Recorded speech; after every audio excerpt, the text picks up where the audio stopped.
Friends, जय हिंद। आज हम इस वीडियो में भारतीय राज्य व्यवस्था के अंतर्गत संघ एवं उसके राज्य क्षेत्र के बारे में पढ़ेंगे। नागरिकता, मौलिक अधिकार एवं मौलिक कर्तव्य के बारे में। तो आप लोग वीडियो को एक दो बार रिविजन कर लेंगे तो आप लोग का इस चैप्टर से कोई भी कन्फ्यूजन नहीं रहेगा। हमने सभी को अच्छा से कवर किया है यहाँ पे, जो विभिन्न कम्पिटेटिव एग्जाम में पूछे गए हैं। तो आप लोग वीडियो को एक दो बार रिविजन कर लीजिएगा। और आपको वीडियो पसंद आते हैं वीडियो को लाइक करिए, कमेंट करिए और दोस्तों तक शेयर कर दीजिएगा कि उनका भी हेल्प हो सके।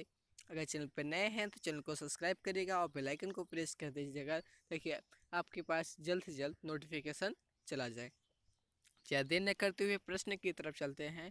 पहला प्रश्न है, भारतीय संविधान में भारत को किस प्रकार वर्णित किया गया है? यानी भारतीय संविधान में क्या किस प्रकार से यानी भारत को रखा गया है? तो कहा गया कि राज्यों का संघ के रूप में, यानी कि भारत क्या है? राज्यों का संघ है, राज्यों से मिलकर बना हुआ एक संघ है। भारतीय संघ में किसी राज्य को सम्मिलित करने का अधिकार किसे प्राप्त है? तो यह संसद को है। संसद ही किसी राज्य को भारत में सम्मिलित कर सकती है, यानी संघ में सम्मिलित कर सकती है। किसी राज्य के नाम सीमा में परिवर्तन करने का अधिकार की बात करें तो ये भी संसद को ही प्राप्त है।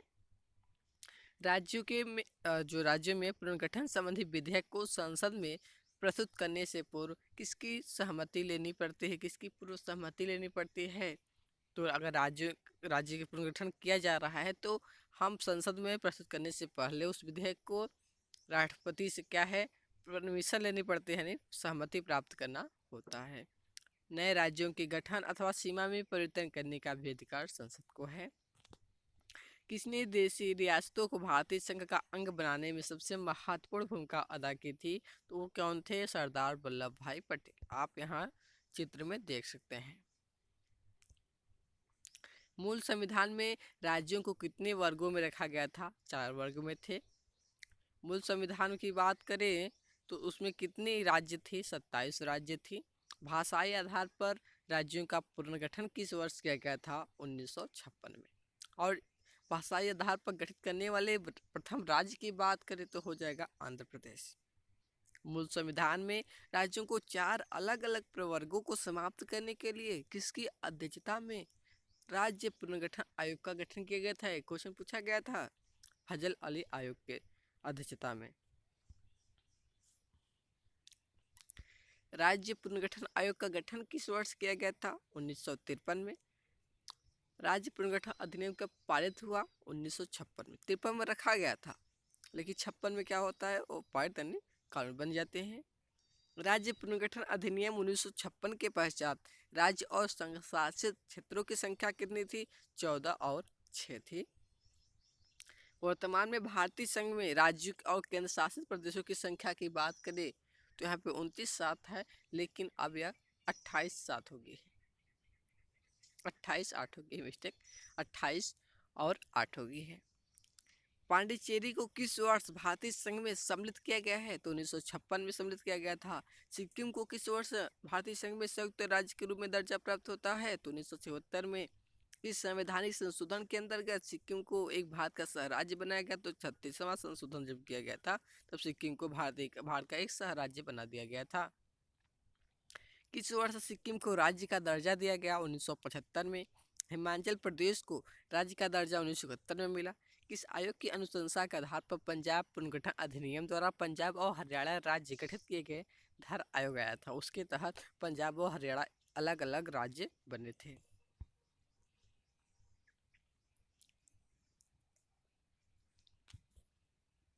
भारत संघ में सम्मिलित 28वां राज्य कौन था? झारखंड था। झारखंड राज्य का गठन कब किया गया? 15 नवंबर 2000 में। भारतीय संघ में सम्मिलित 29वां राज्य तेलंगाना था। अब 29 राज्य नहीं 28 राज्य हैं, क्योंकि जम्मू कश्मीर क्या है, वो केंद्र शासित प्रदेश बन गई है तो एक राज्य घट गई है। और हमारी क्या है, एक जो रहता है 7 था हमारा केंद्र शासित प्रदेश, वो 8 हो गए हैं। पहले 9 हुआ फिर उसके बाद 8 हो गई। अब हम देख लेते हैं नागरिकता, मौलिक अधिकार, मौलिक कर्तव्य एवं नीति निर्देशक तत्व। भारतीय संविधान में नागरिकता के प्रावधान कब लागू हुआ? 1949 में। और यह कितने अनुच्छेद में दिया गया है? तो 5 से 11 में। भारत में किस प्रकार की नागरिकता की बात है? तो एकल नागरिकता है, दोहरी नागरिकता है नहीं, बहु नागरिकता नहीं है, यहाँ पे एकल नागरिकता है नहीं, सिर्फ भारत की नागरिकता ही प्राप्त करना आवश्यक है और कुछ और किसी राज्य या जिला की नहीं। भारतीय संविधान में शामिल एकल नागरिकता किस देश के संविधान से प्रेरित है? तो इंग्लैंड में के संविधान से।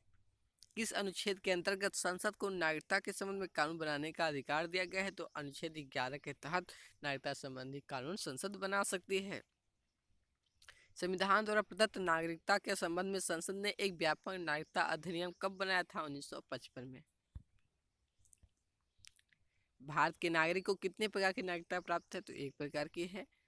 जम्मू कश्मीर के नागरिकों को कितने प्रकार की नागरिकता प्राप्त है? तो दोहरे नागरिकता, वहाँ 2 प्रकार की नागरिकता प्राप्त थी, लेकिन जब 2019 में जब 370 हट गया तो वो भी एक क्या हो गया, उसका संविधान जो था वो खत्म हो गया और भारतीय संविधान के अंतर्गत आ गई, तो वहाँ की नागरिकता भी अब दोहरी न रहकर इकहरी हो गई है, यानी एकल नागरिकता हो गई है। भारत की नागरिकता किस प्रकार प्राप्त की जा सकती है? तो रजिस्ट्री के माध्यम से, वंशानुकरण के माध्यम से एवं देशीकरण से प्राप्त की जा सकती है। भारतीय संविधान के अनुसार किस तरह भारतीय नागरिकता समाप्त हो सकती है? या तो आप त्याग दें, या परिवासन या वंचित की जाने पे, या फिर स्वयं त्याग दें, या फिर कहीं दूसरे देश में रहने लगे तो भी हट जाएगी, वहाँ की नागरिकता ले लेते हैं, या सरकार द्वारा अगर वंचित कर दिया जाता है तो उस कंडीशन में। भारत में नागरिकता प्राप्त करने के लिए आवेदन करने से पूर्व किसी व्यक्ति को कितने समय तक भारत में निवास करना होगा? 10 वर्ष तक, तभी उन्हें नागरिकता मिलेगी। कितने वर्षों तक लगातार बाहर रहने पर नागरिकता समाप्त हो जाएगी? 7 वर्ष। नागरिकता प्राप्त करने के विषय में विस्तार से चर्चा की गई है किस अधिनियम में? तो 1955 के जो नागरिकता कानून आया था उसमें। किस देश में दोहरी नागरिकता का सिद्धांत स्वीकार है? तो अमेरिका में। वहाँ राज्य और अमेरिका के जो है दोनों की नागरिकता प्राप्त करनी होती है। भारतीय संविधान किस भाग में मौलिक अधिकार है? तो भाग 3 में। भारतीय संविधान के भाग 3 में कितने अनुच्छेदों में मूल अधिकारों का वर्णन है? तो 24। मौलिक अधिकारों को सर्वप्रथम किस देश में सर्वाधिक संवैधानिक मान्यता मिली थी? तो संयुक्त राज्य अमेरिका में। भारतीय संविधान के किस अनुच्छेद में मौलिक अधिकार का वर्णन है? तो अनुच्छेद 12 से 35। डॉक्टर भीमराव अंबेडकर ने भारतीय संविधान किस भाग को सर्वाधिक आलोकित भाग कहा? भाग 3 को।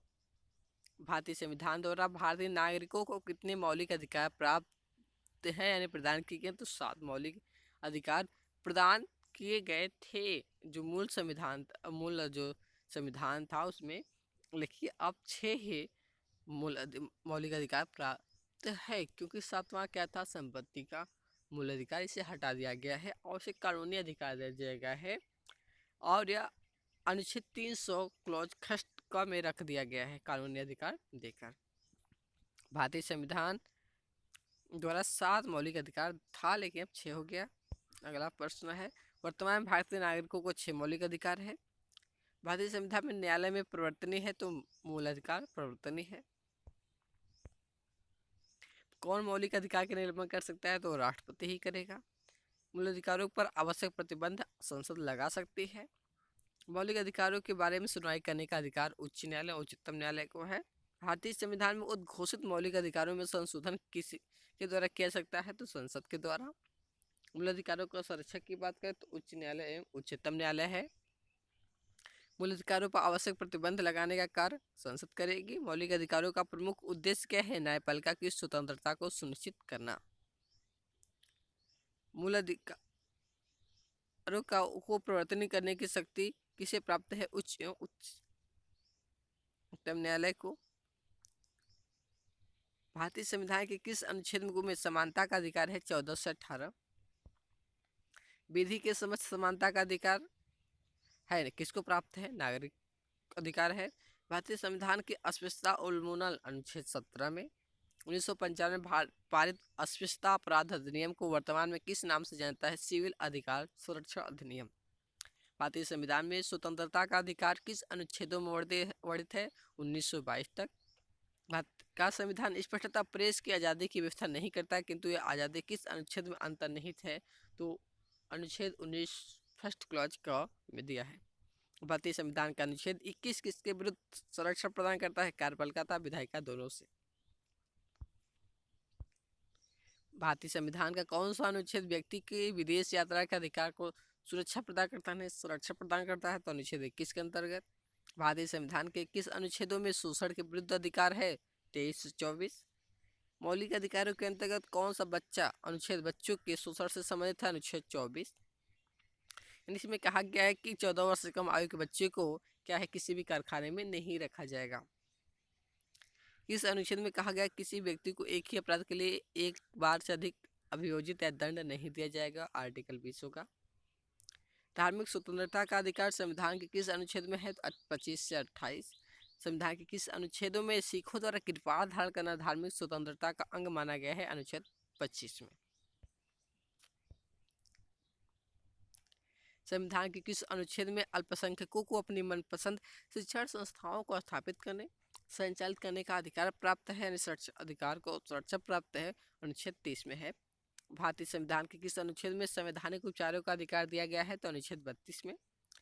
मौलिक अधिकारों में से किसे डॉक्टर BR अम्बेडकर ने संविधान का हृदय एवं आत्मा की संज्ञा दी है? संवैधानिक उपचारों का अधिकार हो जाएगा। मौलिक अधिकारों को लागू करने के लिए किसी न्यायालय द्वारा जारी किया जा सकता है? तो समादेश यानी रेट जारी कर सकते हैं न्यायालय के द्वारा मौलिक अधिकारों की संरक्षण के लिए। किस याचिका का शाब्दिक अर्थ है हम आदेश देते हैं? तो परमादेश मैडमस। व्यक्तिगत स्वतंत्रता के लिए कौन सी याचिका दायर की गई? हैबियस कॉर्पस है। विभिन्न प्रकार के समादेश जारी करने का अधिकार सर्वोच्च न्यायालय के अतिरिक्त किसे है? तो राज्य उच्च न्यायालय को है। किस स्थिति में बंदी प्रत्यक्षीकरण याचिका यानी हैबियस कॉर्पस जारी किया जाता है? तो दोषपूर्ण पुलिस नजर बढ़ती।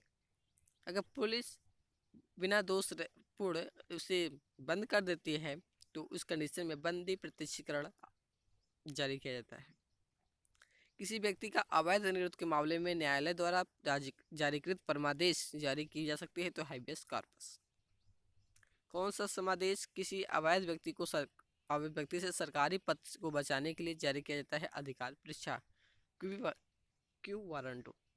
वह रीट जो भारत में उच्चतम न्यायालय अथवा सर्वोच्च न्यायालय द्वारा किसी व्यक्ति या सार्वजनिक संस्था का आदेश देती है कि वह अपने कर्तव्य का पालन करे, क्या कहलाती है? परमादेश। संविधान के अंतर्गत बंदी प्रत्यक्षीकरण समादेश जारी करने का अधिकार उच्चतम न्यायालय को है। मौलिक अधिकारों को लागू करने तथा रीट जारी करने का अधिकार उच्चतम न्यायालय को है। किसी कैदी को न्यायालय के समक्ष प्रस्तुत करवाने के लिए कौन सी रीट जारी होगी? बंदी प्रत्यक्षीकरण। मौलिक अधिकार में किस बात की स्वतंत्रता नहीं है? तो हड़ताल करने की। कौन सा मौलिक अधिकार विदेशी नागरिकों को प्राप्त नहीं है? अभिव्यक्ति की स्वतंत्रता का अधिकार। किस वाद ने संसद को मौलिक अधिकारों में संशोधन का अधिकार दिया? केशवानंद भारती वाद। भारत के उच्चतम न्यायालय ने किस वाद में माना था कि मौलिक अधिकारों में संशोधन नहीं किया जा सकता? गोलकनाथ वाद में। 44वें संविधान संशोधन द्वारा किस मौलिक अधिकार को सामान्य वैधानिक अधिकार बना दिया गया? संपत्ति का अधिकार, जो अनुच्छेद 19 में दिया गया था। संपत्ति के अधिकार को मूल अधिकार की श्रेणी से हटाकर किस अनुच्छेद में रखा गया है? तो आर्टिकल 300 क में। भारत में संपत्ति के अधिकार को अब कौन सा अधिकार माना जाता है? तो कानूनी अधिकार। मत देने का अधिकार राजनीतिक अधिकार हो जाएगा। भारतीय संविधान में मूल कर्तव्यों को शामिल करने का विचार किस देश के संविधान से लिया गया है? पूर्व सोवियत संघ। संविधान में मूल कर्तव्यों से संबंधित प्रावधान किस समिति की संस्तुति के आधार पर सम्मिलित किया गया है? स्वर्ण सिंह समिति। भारतीय संविधान में मूल कर्तव्य कब समाविष्ट किए गए? 1976 में। किस संवैधानिक संशोधन अधिनियम द्वारा संविधान में मूल कर्तव्यों को सम्मिलित किया गया है? 42वें संविधान संशोधन अधिनियम 1976। 1976 में 42वें संविधान संशोधन द्वारा संविधान में नागरिकों के लिए कितने मौलिक कर्तव्य निश्चित किए गए हैं? 10 है, लेकिन अब 11 हो गए हैं। भारतीय संविधान के किस भाग में मूल कर्तव्यों को जोड़ा गया? भाग 4 का में, अनुच्छेद 51 फर्स्ट ए में। वर्तमान में मूल कर्तव्यों की बात करते 11 हो जाएगा। आयरलैंड के संविधान से राज्य के नीति निर्देशक सिद्धांत का को ग्रहण किया गया है। भाग 4 में राज्य के नीति निर्देशक सिद्धांतों को दिया गया है। यह आर्टिकल 36 से 51 तक है, जिसमें राज्य के नीति निर्देशक सिद्धांत है। इसको क्या है, न्यायालय में चुनौती नहीं दी जा सकती। संविधान का वह कौन सा भाग है जो संविधान के निर्माताओं के मस्तिष्क का उद्देश्यों को प्रतिबिंबित करता है, तो राज्य के नीति निर्देशक तत्व हो जाएगा। भारतीय संविधान में राज्य के नीति निर्देशक सिद्धांतों को शामिल करने के पीछे मुख्य उद्देश्य क्या था कि कल्याणकारी राज्य की स्थापना करना। संविधान में राज्य के नीति निर्देशक तत्वों को शामिल करने के पीछे क्या उद्देश्य, सामाजिक, आर्थिक और लोकतंत्र की स्थापना। राज्य की नीति निर्देशक तत्व एक ऐसा चेक है जो बैंक की सुविधा अनुसार अदा की जाएगी। एक कथन किसका है, केटी शाह के। भारतीय संविधान का कौन सा अंग समाजवादी व्यवस्था स्थापित करने की प्रेरणा देता है, तो नीति निर्देशक सिद्धांत तत्व जो है। भारत के संविधान में अंतर्राष्ट्रीय सुरक्षा को प्रोत्साहन देना सन्निहित है। राज्य के नीति निर्देशक तत्वों में समान कार्य के लिए समान वेतन भारत के संविधान में सुनिश्चित किया गया है। तो किसमें है, राज्य के नीति निर्देशक तत्व में है। भारतीय संविधान किस भाग में न्यायपालिका तथा कार्यपालिका में पार्थक्य का प्रावधान है, तो राज्य के नीति निर्देशक तत्व में। किस संवैधानिक संशोधन अधिनियम ने राज्य के नीति निर्देशक तत्वों को मौलिक अधिकार के पश्चात अधिक प्रभावशाली बनाया, तो 42वां संविधान संशोधन अधिनियम 1976 के तहत। संविधान का कौन सा अंग भारत के नागरिकों को आर्थिक न्याय प्रदान करने का संकेत देता है, तो राज्य का नीति निर्देशक तत्व। भारत के किस राज्य में समान संहिता लागू है, तो गोवा में है। राज्य के नीति निर्देशक सिद्धांतों के अनुसार किस आयु तक के बच्चों को निःशुल्क एवं अनिवार्य शिक्षा देने की व्यवस्था है, 14 वर्ष। भारतीय नागरिकों के लिए एक समान सिविल संहिता प्राप्त करने की बात कही गई है, आर्टिकल 44 में। संविधान के किस अनुच्छेद में न्यायपालिका का कार्यपालिका से पृथक्करण है, तो अनुच्छेद 50 में। राज्य के नीति निर्देशक सिद्धांतों में से किस अनुच्छेद का अंतर्राष्ट्रीय शांति एवं सुरक्षा के संवर्धन से है, 51। भारतीय संविधान के किस अनुच्छेद द्वारा निर्बल दुर्बल वर्गों को शिक्षा सुरक्षा प्रदान की गई है, अनुच्छेद 46। काम करने के अधिकार को राज्य के नीति निर्देशक तत्वों में किस अनुच्छेद के अंतर्गत रखा है, अनुच्छेद 41। किस नीति निर्देशक सिद्धांत को प्राय समाजवादी माना गया है, तो ग्राम पंचायतों की स्थापना। तो फ्रेंड्स, आज का वीडियो हम यही समाप्त करते हैं। आई होप आपको वीडियो अच्छी लगी होगी। अगर वीडियो आपको अच्छी लगी यानी पसंद आई होगी तो वीडियो को लाइक करिएगा, दोस्तों तक शेयर करिएगा, कमेंट बताइए कि आपको वीडियो कैसा लगा। अगर चैनल पर नए हैं तो चैनल को सब्सक्राइब करिएगा और बेल आइकन को प्रेस कर दीजिएगा कि आपके पास नोटिफिकेशन जल्द से जल्द पहुँच जाए। Okay thanks. इस प्रकार वीडियो को एक दो बार रिवीजन करेंगे तो आपका कोई भी कन्फ्यूजन नहीं रहेगा। Okay thanks.